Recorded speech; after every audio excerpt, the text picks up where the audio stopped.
بسم الله الرحمن الرحیم. سلام و درود. یکی از نکاتی که درکش میتونه به ما خیلی کمک بکنه این هستش که باید ما به این درک و باور برسیم که ما با چشممون نمیبینیم، ما با ذهنمون میبینیم و این درک این مسئله باعث میشه که ما به آرامش بیشتری برسیم.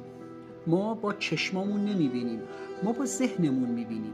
چشم ما یه ابزاره مثل گوشی تلفن که پیام رو منتقل میکنه.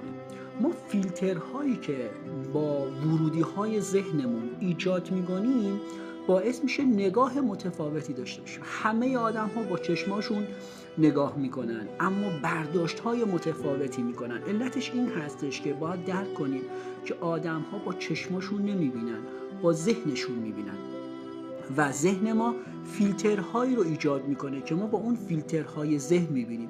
در نظر بگیرید شما مثلا یه عینک سبز زدید، همه جا رو سبز میبینید. آیا دنیا سبز شده؟ نه. یا اگر عینک آبی بزنیم همه جا رو آبی میبینیم. آیا دنیا آبی شده؟ نه.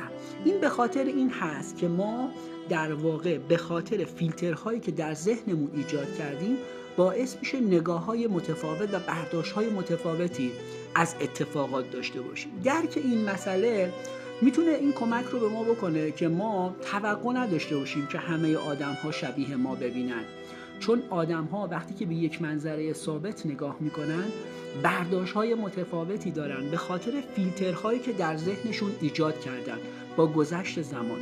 بنابراین زمانی که ما اجازه میدیم افکار منفی وارد ذهنمون بشه، زمانی که اون تقوا، اون پرهیزگاری رو نداریم و ورودی هامون رو کنترل نمی کنیم، امکان داره فیلترهای منفی در ذهنمون ایجاد بشه و زمانی که ما ورودی های مثبتی رو به ذهنمون ایجاد می کنیم باعث میشه اون فیلترها مثبت باشن و ما به هر چیزی که نگاه می کنیم زیبایی هاشو ببینیم. درک این مطلب باعث میشه که ما در زندگی آرامش بیشتری داشته باشیم و زمانی که ما این درک رو به این درک میرسیم که ما با ذهنمون داریم میبینیم، ما با پاکسازی ذهن و کار کردن روی ذهنمون باعث میشه که خوبی ها و زیبایی ها رو ببینیم. همیشه یادمون باشه بزرگواران که ما برای اینکه بتونیم رشد کنیم، چون ما با نگاهی که میبینیم عکس العمل نشون میدیم.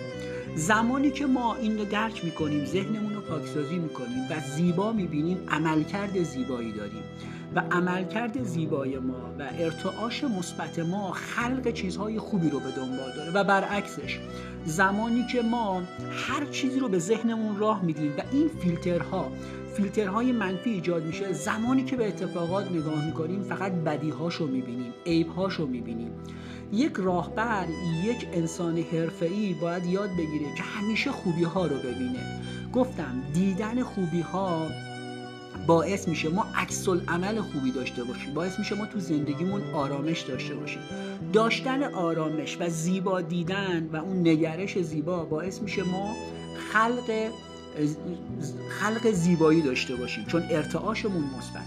این رو پس از امروز بدونیم که اگر یه جایی میریم مهمونی یا در واقع یه اتفاقی رو میبینیم و ما یه برداشت متفاوتی رو داریم، دوستمون یه برداشت متفاوتی رو داره، اصلا شوکه نشیم و یادمون باشه که آدم‌ها با چشماشون نمیبینن، آدم‌ها با ذهنشون میبینن. در خیر و عافیت باشید.